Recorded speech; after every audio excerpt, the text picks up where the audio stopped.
Shalom, shalom à tous, shalom à toutes, bien-aimées et bienvenue à ce temps merveilleux de méditation matinale. Je suis Laure Prato et j'ai été missionnée ce matin pour apporter la méditation. Alors nous pouvons élever nos voix.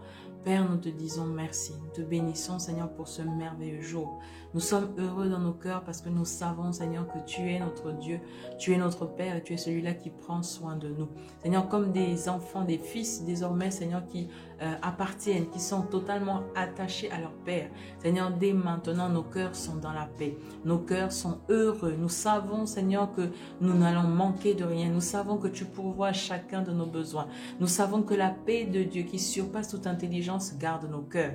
Merci, Père, parce que dès maintenant, nous avons nos regards fixés sur toi et nous ne promenons pas de regards inquiets. Nos vies, Seigneur, sont en ordre au nom de Jésus. La stabilité, Seigneur, la vie de Dieu est pleinement répandue dans nos cœurs. Merci Seigneur parce que dès maintenant, nous sommes à l'image Seigneur de ce que tu es. Oui, en nous Seigneur, nous pouvons refléter qui tu es. En nous Seigneur, l'on peut reconnaître la vie de Dieu. Nous pouvons Seigneur dès maintenant manifester pleinement qui tu es dans ton entièreté Seigneur à tous les niveaux au nom de Jésus. Merci parce que nos vies Seigneur, sont transformés. Notre caractère est transformé. Nos pensées, Seigneur, sont transformées à la lumière de ta parole. Nos vies, Seigneur, sont challengées et complètement transformées, Seigneur, à la lumière de ta parole. Nous manifestons, Seigneur, des vies glorieuses, merveilleuses, à la lumière de qui tu es pour la seule gloire de ton nom,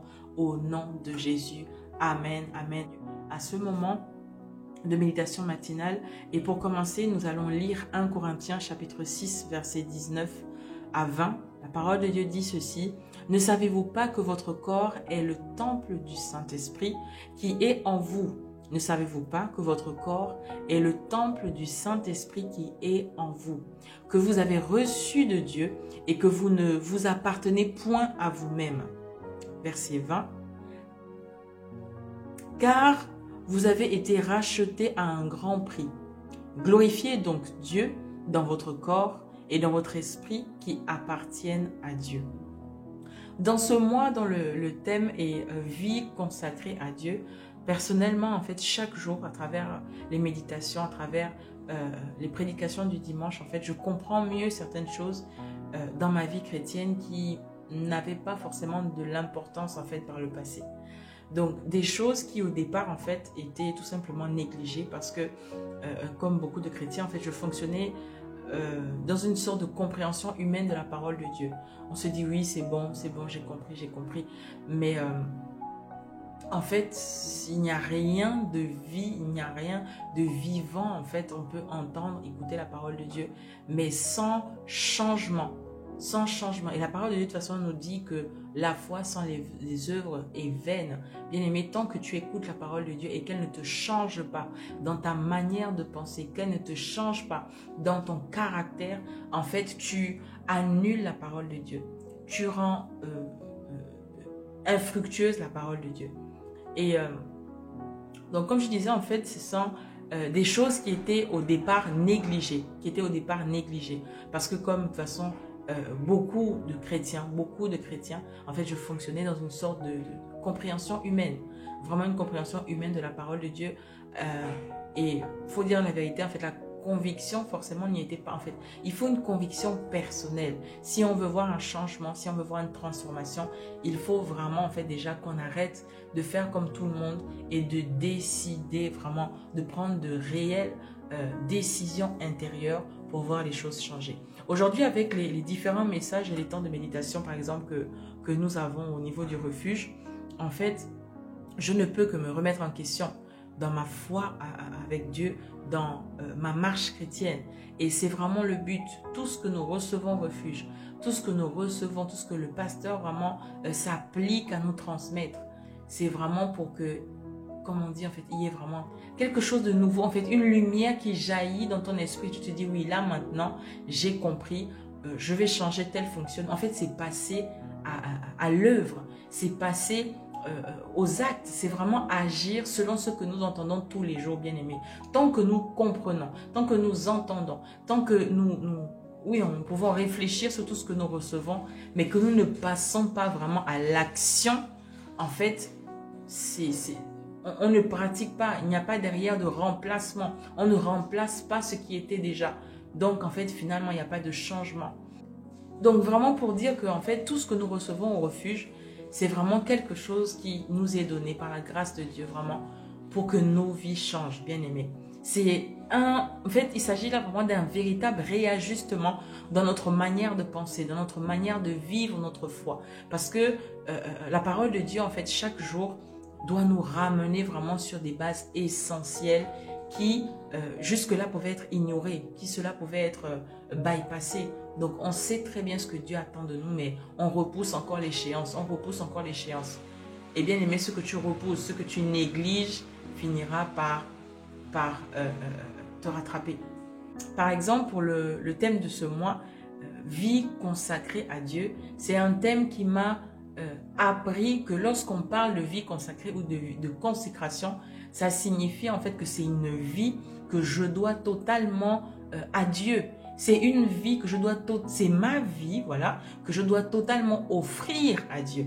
C'est une vie, c'est ma volonté, c'est mes choix en fait finalement qui ne sont plus dominés par ma volonté, par mes émotions, mais qui sont dominés par Dieu. Une vie consacrée à Dieu, bien aimé, c'est une vie d'abandon total à sa parole. C'est prendre la décision de lâcher prise. C'est prendre la décision de poser des actes, des actions différents de ce que nous posions par le passé. En fait, quand je dis abandon, c'est vraiment un état intérieur où tu t'abandonnes véritablement à Dieu. C'est-à-dire, tu t'abandonnes véritablement à sa parole, sans résistance, sans indépendantisme, sans rébellion, sans mille et une questions qui tournent dans ton esprit. Mais c'est vraiment la décision intérieure d'abord, parce que tout part de l'intérieur. C'est une décision intérieure qui t'emmène à t'abandonner véritablement à Dieu. Donc forcément, ce n'est pas juste de le dire, ce n'est pas juste de le proclamer, ce n'est pas juste de le penser, mais c'est vraiment en fait de le vivre. C'est de le manifester dans notre façon de penser, dans nos actions, dans nos paroles. Donc nous devons en fait tout simplement nous abandonner à la parole. Quand on dit par exemple là, je veux changer ou bien je veux vivre une vie consacrée à Dieu, en fait il s'agit de quoi? Il s'agit de pleinement vivre ta vie en fonction de la parole. À ce moment-là, tu ne fais plus en fonction de toi, tu te consacres, tu te mets à part. Désormais, maintenant, tu décides d'agir par rapport à la parole. Par rapport à la parole. Lorsqu'à l'intérieur de nous, nous avons envie de faire des choses concernant notre âme, de nous réjouir, d'obéir par exemple à nos émotions toxiques, nous devons en fait nous rappeler que nous ne nous appartenons plus spirituellement à nous-mêmes, mais nous nous appartenons à Christ. Parce que c'est par le sang de Jésus que nous avons été rachetés et libérés de la domination du monde des ténèbres. Le pasteur aime prendre l'exemple, par exemple, lorsqu'on va dans un magasin et qu'on décide d'acheter un vêtement. Dès lors que nous avons en fait donné l'argent pour payer le prix demandé par le commerçant, en fait le vêtement, donc le produit, nous appartient totalement. Le produit nous appartient totalement. Nous devenons en fait propriétaires de ce que nous avons acheté. À ce moment-là, le commerçant n'aura pas le droit de venir chez nous pour demander en fait par exemple des comptes sur le produit ou sur la chemise que nous avons acheté. De la même manière, notre verset de base en fait pour la méditation de ce matin nous dit dans 1 Corinthiens chapitre 6 verset 19, la parole de Dieu nous dit: ne savez-vous pas que votre corps est le temple du Saint-Esprit qui est en vous, que vous avez reçu de Dieu et que vous ne vous appartenez point à vous-même, car vous avez été rachetés à un grand prix. Glorifiez donc Dieu dans votre corps et dans votre esprit qui appartiennent à Dieu. Ce verset en fait nous fait comprendre que nous ne nous appartenons plus à nous-mêmes. Nous ne sommes plus propriétaires de nous-mêmes, mais nous sommes désormais propriété privée de Jésus. Nous lui appartenons entièrement. Nous lui appartenons totalement. Nous ne nous appartenons plus à nous-mêmes. Donc en fait, nous devons chaque jour apprendre à vivre selon les instructions de la parole de Dieu et non selon notre culture de vie chrétienne. En fait, quand le pasteur introduisait le thème de ce mois sur la vie consacrée, ça m'a permis personnellement de discerner en fait combien nous vivons la vie chrétienne sans véritablement appartenir à Dieu. Celui qui appartient en fait comment dire, par exemple, on remontait à l'époque, lorsqu'un esclave savait qu'il appartenait à un maître, il ne se posait plus la question en fait, il vivait en fonction de ce maître. C'est un peu caduc comme idée, comme image à prendre, mais c'est textuellement ça. Comme Paul dit en fait, je suis esclave de Jésus-Christ. Est-ce que nous aujourd'hui, chrétiens du 21e siècle, nous pouvons dire que nous sommes esclaves de Jésus-Christ? Est-ce que nous lui appartenons totalement? Ou sinon nous fonctionnons encore selon nos émotions, selon notre manière de faire, notre indépendantisme? Et le pasteur, en introduisant ce thème aussi, disait en fait qu'il a l'impression finalement que les gens en fait sont dans les églises juste pour utiliser Dieu pour qu'il essaie de régler leurs problèmes humains. Donc, nombreux ne se posent même plus la question de savoir qu'est-ce que Dieu attend réellement d'eux. Plusieurs ne se posent même plus la question de savoir, en fait, finalement, que devons-nous faire pour réjouir le cœur de Dieu. Et même hier matin, dans la méditation de Mame Hélène, dans la méditation matinale, Mame Hélène, en fait, disait qu'effectivement, nous appartenons à Dieu, mais qu'il est de notre responsabilité de nous exercer à faire de notre vie, de nos pensées, de nos actions, une vie vraiment, totalement, entièrement consacrée à Dieu. Donc, une vie qui appartient véritablement à Dieu. Et nous devons nous exercer dans notre manière de penser, dans les actions que nous décidons de poser. Est-ce qu'en agissant comme ça réjouit le cœur de Dieu? Est-ce que ça plaît à Dieu ce que je suis en train de faire? Est-ce que mes pensées aujourd'hui sont honorables, sont louables par rapport à ce que Dieu attend de moi? Et en fait, elle a même ajouté que cela n'est possible que lorsque nous passons du temps dans la parole de Dieu. Cela n'est possible que lorsque nous passons du temps dans la parole de Dieu. Sans la parole de Dieu, bien aimé, nous n'avons pas de lumière, nous n'avons pas de fil conducteur. Sans la parole de Dieu, nous ne savons pas. C'est quelque chose d'abstrait. Mais avec la parole de Dieu, lorsque tu décides de te conformer à ce que Dieu dit dans sa parole, bien aimé, au moins tu as vraiment, comme on dit, une lampe à mes pieds, une lumière sur mon sentier. Tu vois plus clair. Tu sais ce qu'il faut faire pour plaire à Dieu. Tu sais ce qu'il faut faire pour avoir une vie consacrée à Dieu. Et c'est ça, une vie consacrée à Dieu, en fait, n'est pas une vie d'attitude religieuse, d'apparence extérieure. C'est vraiment une vie dont le cœur ne vit plus et n'agit que finalement à partir de la parole de Dieu.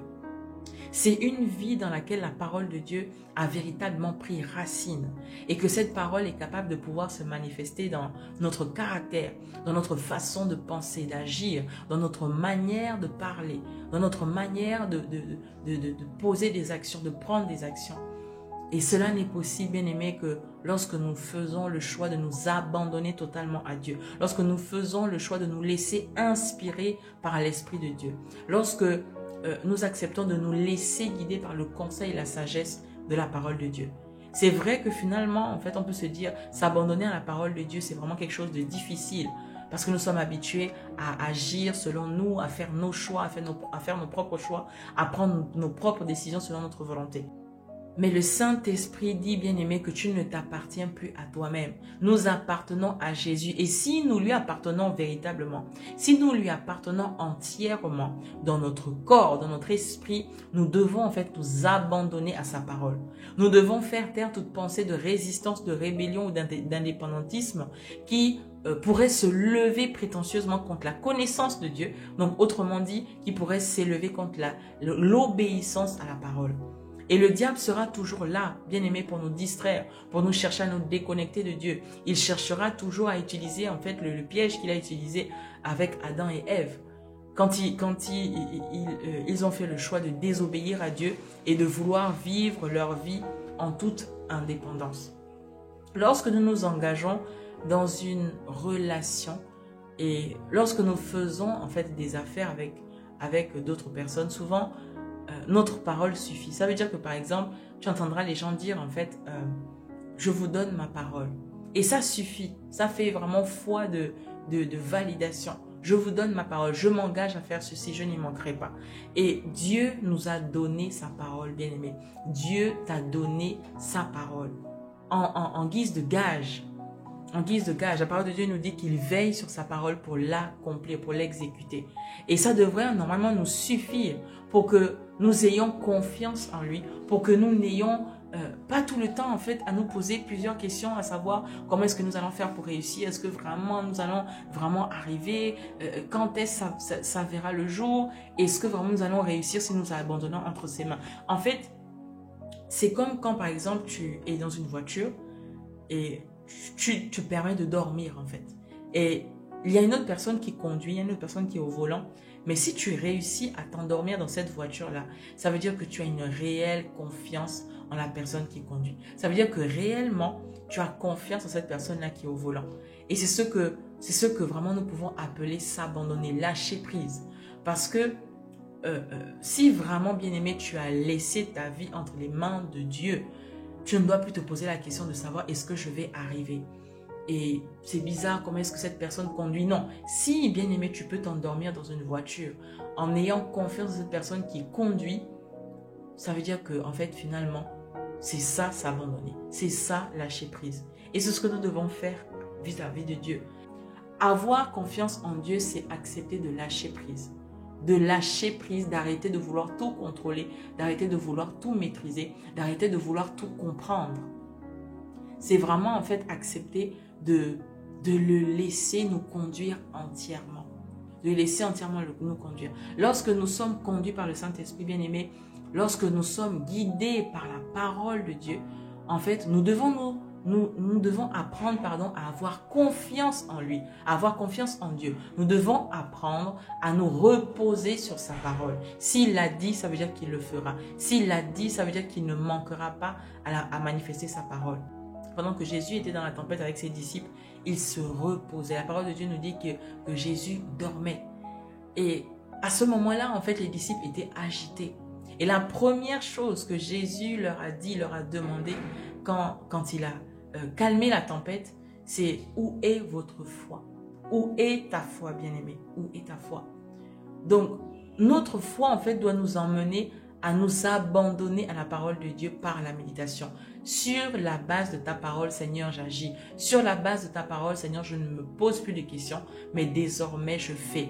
Et c'est parce que tu es soumis à la parole de Dieu que tu as une vie consacrée. C'est parce que tu es soumis, tu acceptes de te soumettre, que maintenant, en fait, tu as cette caractéristique-là de celui qui se met à part, parce qu'il ne se conforme plus au monde, parce qu'il ne se conforme plus à ses émotions personnelles. Désormais, en fait, il est mis à part. Il a une vie de consécration, il a une vie consacrée pour Dieu. Parce que tu es soumis à la parole. Tes pensées sont soumises à la parole. Tes actions sont soumises à la parole. Désormais, tu vis une vie consacrée. Dans le livre de Josué, il dit « Nul ne tiendra devant toi tant que tu vivras. Je serai avec toi comme j'ai été avec Moïse. Je ne te délaisserai point, je ne t'abandonnerai point. » Bien-aimé, tu dois accepter en fait que cette parole est ta vérité. Alors tu regardes à l'inquiétude qui se passe à l'intérieur de toi. Tu regardes à l'inquiétude qui naît à l'intérieur de toi, à la peur, par exemple, des mauvais esprits, à la peur des sorciers, à la peur de toutes ces personnes-là, en fait, qui ont envie de te faire du mal. Et tu dis que puisque Dieu, mon Créateur, mon Père, dit que nul ne tiendra devant moi, alors je suis en paix, je suis dans la paix. Sa parole me suffit. Et devant n'importe quelle situation, je peux m'appuyer sur elle. Mais surtout, je sais m'abandonner à elle. Je sais m'abandonner à ce qu'elle me dit avec confiance, avec assurance. Dans Romains chapitre 1, verset 1, la parole de Dieu en fait nous dit, et le pasteur nous l'a répété quand il nous a fait la méditation du mardi passé, la parole de Dieu nous dit en fait que nous devons nous consacrer à Dieu. Nous devons consacrer à Dieu notre être tout entier. La Bible en fait ajoute que votre corps, vos forces et toutes vos facultés soient mis à sa disposition comme une offrande vivante. En fait, ces deux images-là nous font comprendre que nous devons nous abandonner à Dieu. Il ne dit pas en partie, il ne dit pas dans une moitié, non, il dit totalement, votre corps, vos forces, vos facultés soient mis à sa disposition comme une offrande vivante. Et se donner tout entier, bien-aimé, signifie en fait que je n'existe plus pour moi. C'est vraiment comme une offrande vivante. Ça veut dire tout simplement, en fait, comme une offrande vivante signifie en fait que je meurs pour moi-même, je meurs dans mon caractère, je meurs dans ma manière de penser, je meurs dans mes projets égoïstes, dans mes envies, je meurs dans mes désirs de faire des choix de vie sur la base de ma culture, de mon éducation, de mes émotions, de mes convictions. En fait, je décide de mourir. Je décide de mourir dans ma logique, dans mon raisonnement personnel, afin de laisser la parole de Dieu s'imposer totalement à moi. Et certains peuvent se dire, mais ça fait peur, ou bien d'autres se dire, mais non, je peux pas, bien aimé. Si vraiment tu veux faire confiance à Dieu, si vraiment tu veux qu'il pilote ta vie entièrement, si vraiment tu veux avoir une vie consacrée pour Dieu, il te faut t'abandonner. Il te faut accepter de te soumettre à la parole de Dieu. C'est ça, en fait, avoir une vie consacrée à Dieu. Hier, Mame-Hélène disait que c'est une vie de la parole de Dieu. Elle disait en fait que c'est une vie totalement conduite par la parole de Dieu. Du lever du soleil jusqu'à son coucher, nous devons laisser notre esprit être inspiré par la parole de Dieu. Et ce n'est possible que grâce à la méditation constante. Ce n'est possible que grâce au fait d'accepter de se soumettre à la parole de Dieu. C'est dans ce choix-là, en fait, que nous devons nous abandonner en nous consacrant à la parole de Dieu, que nous pouvons vivre une vie épanouie. C'est parce que nous faisons le choix, justement, de nous laisser guider par la parole de Dieu, de lâcher prise devant nos choix, devant nos émotions, devant notre volonté, d'accepter la parole de Dieu, que nous pourrons vivre une véritable vie épanouie, une vie apaisée. En fait, le terme consécration dans notre vie a été pris sous un mauvais angle. Comme disait le pasteur, en fait, finalement, les gens voient un certain nombre de contraintes, de limitations de leur liberté, des limitations, par exemple, de leur choix. Mais la vérité, en fait, c'est qu'une vie vraiment dédiée à Dieu, lorsque tu décides vraiment de donner ta vie, en fait, de positionner ta vie sur la parole de Dieu, en fait, c'est une vie délivrée, libérée et bénie, bien-aimée. Une vie délivrée de la puissance des ténèbres, libérée de tes émotions, libérée de tes choix personnels, de tes choix égoïstes et bénie tout simplement parce que lorsque tu décides de te soumettre à Dieu, il te bénit. Et puis, ce qu'il faut savoir, en fait, c'est que lorsque la parole est en nous, notre foi est solidement bâtie. Lorsque la parole de Dieu est en nous, lorsque nous vivons la parole, lorsque la parole est rendue chère en nous, en fait, nous vivons forcément une voie solide. Lorsque la parole nous dira de faire quelque chose, il n'y aura plus de limitation en nous. Il n'y aura plus de pensées contradictoires à l'intérieur de nous parce que nous aurons accepté de nous conformer. Et parce que tu te conformes à une manière de faire, parce que tu acceptes cette manière de faire, elle devient ta vie, bien-aimée, elle devient ta vie. Donc en fait, nous serons finalement en mesure d'appeler, de créer le genre de vie que nous voulons voir sur la base de la parole de Dieu, quelles que soient les circonstances. Et c'est ce que Jésus dit dans Jean chapitre 15, verset 7. La parole de Dieu dit: si vous demeurez unis à moi et que mes paroles demeurent en vous, demandez ce que vous voulez et vous le recevrez. En fait, s'abandonner à Dieu, c'est vraiment nous consacrer à la méditation, nous consacrer à la pratique de sa parole, avec vraiment forcément plus de volonté. En fait, nous arrivons à avoir une vie bénie de Dieu. Bien-aimé, tu ne peux pas vouloir vivre une vie bénie de Dieu, la vie que Dieu a disposée pour nous, si tu vis ta vie à ta manière. Et c'est ce que les chrétiens, en fait, veulent faire.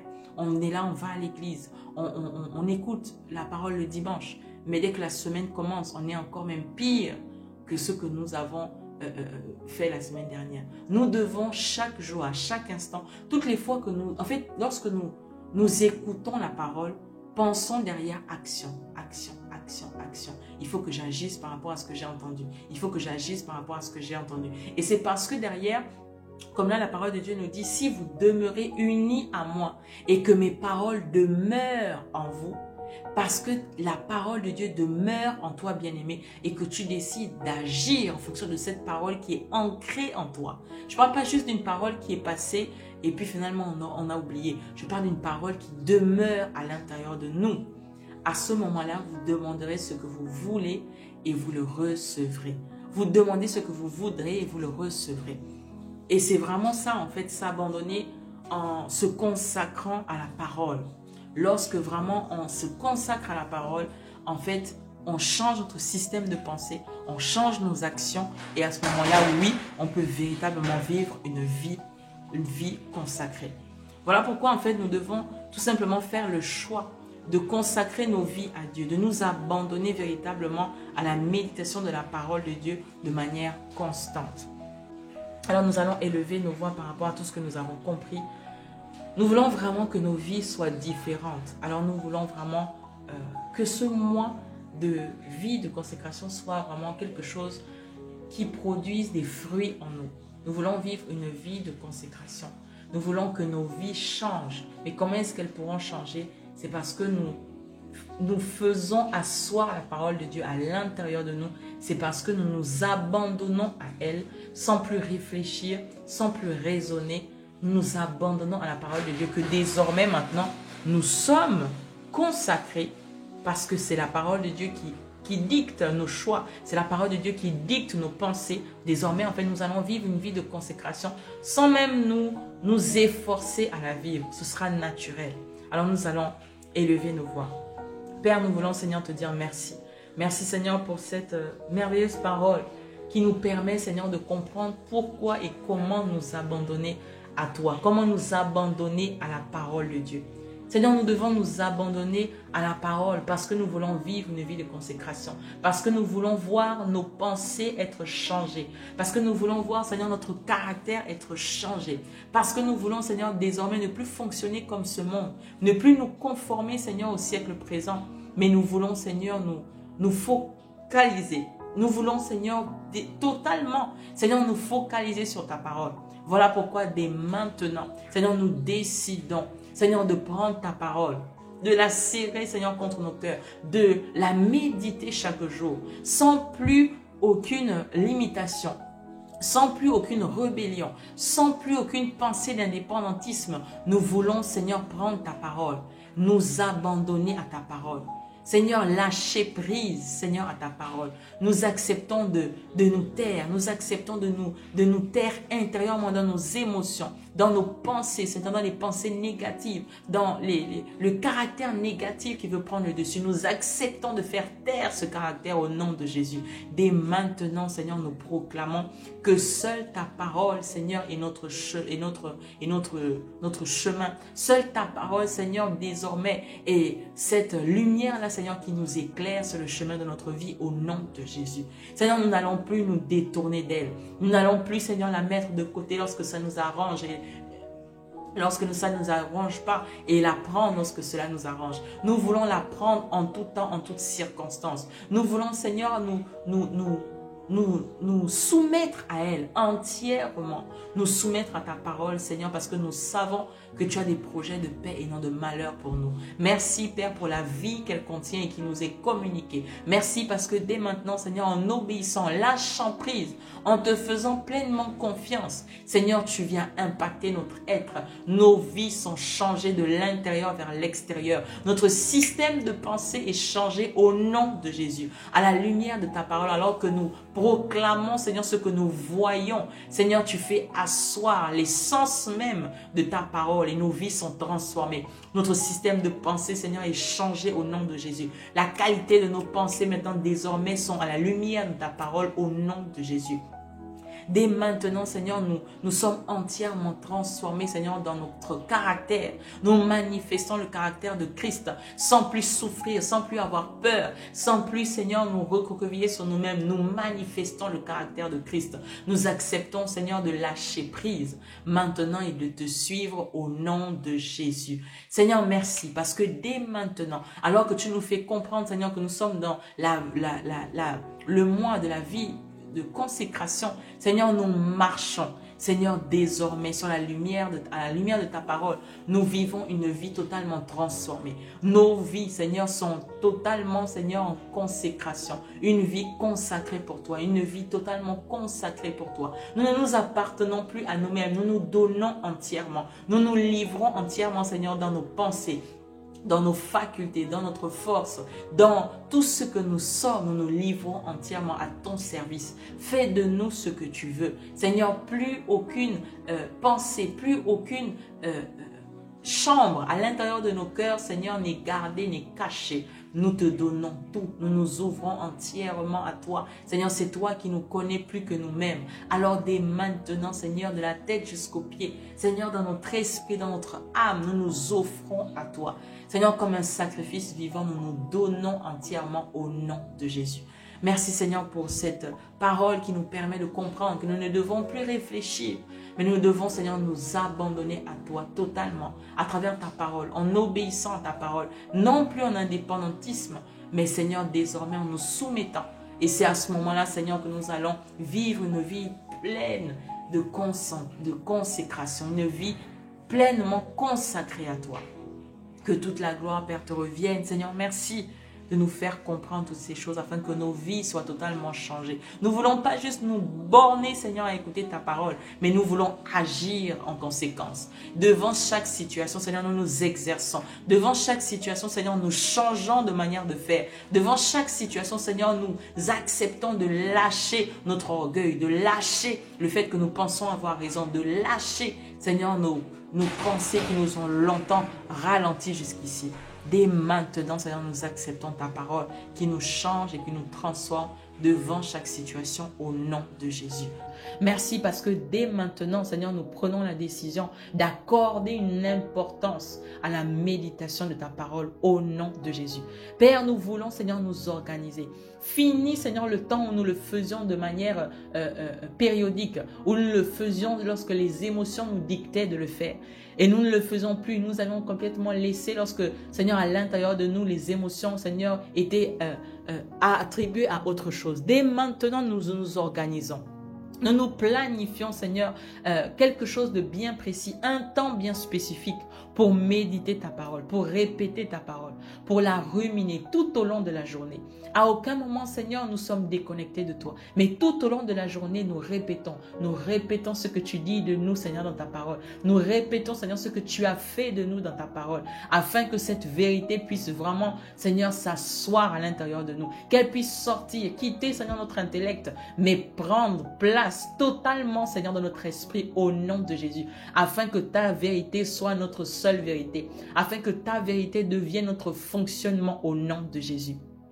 Père, nous voulons, Seigneur, désormais, Seigneur, prendre la décision de pratiquer ta parole avec discipline, de méditer ta parole avec discipline. Nous ne laisserons plus, Seigneur, les émotions nous balloter. Nous ne laisserons plus les émotions nous dicter, Seigneur, ce que nous devons faire. Mais lorsque, Seigneur, nous devons méditer, nous allons le faire de tout notre cœur.